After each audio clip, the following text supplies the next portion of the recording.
আমি এখানে 5টা করলা নিয়ে নিয়েছি। করলার মুখগুলোকে কেটে বাদ দিয়ে পেটটাকে চিড়ে নেব। এবারে পেটের ভেতর থেকে দানাগুলোকে বের করে নেব। এইভাবে দানাগুলোকে আস্তে আস্তে বের করে নিতে হবে।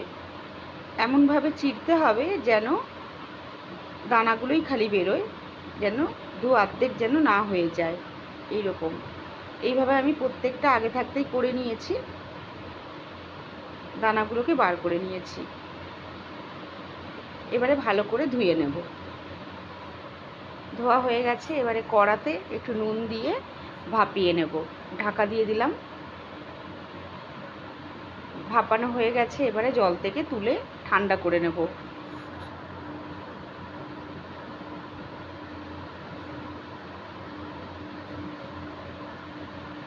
কড়াতে আর একটু তেল দিয়ে দিলাম।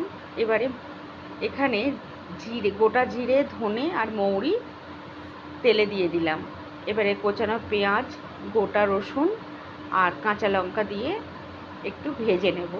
আর দিলাম স্বাদ অনুযায়ী নুন, হলুদ আর কয়েক টুকরো কাঁচা আম দিয়ে দিলাম। এতে কি হবে, টেস্টটা দারুণ হবে। আর এবারে দিলাম 1 চামচ বেসন। এবার সবগুলো একসাথে ভেজে নিয়ে নামিয়ে ঠান্ডা করে নেব। হয়ে গেছে। এবার নামিয়ে ঠান্ডা করতে দেবো। ঠান্ডা হয়ে গেছে। এবারে মিক্সি জারে নিয়ে পেস্ট করে নেব। পেস্টটা হয়ে গেছে। এবারে করলাগুলো ঠান্ডা হয়ে গেছে। করলার পেটে এই পুরটা ভরে নিলাম। এবারে ভেজে নেব তেলের মধ্যে। এইভাবে ভেজে নিতে হবে। তা গরম ভাতে কিন্তু অসাধারণ সুন্দর হয় খেতে। বন্ধুরা একবার বানিয়ে খেয়ে দেখবেন। আর রেসিপিটা যদি ভালো লাগে একটা লাইক, শেয়ার, কমেন্ট করবেন। আর আমার চ্যানেলটিকে সাবস্ক্রাইব করে আমার পাশে থাকবেন। আজকে এই পর্যন্ত। টাটা।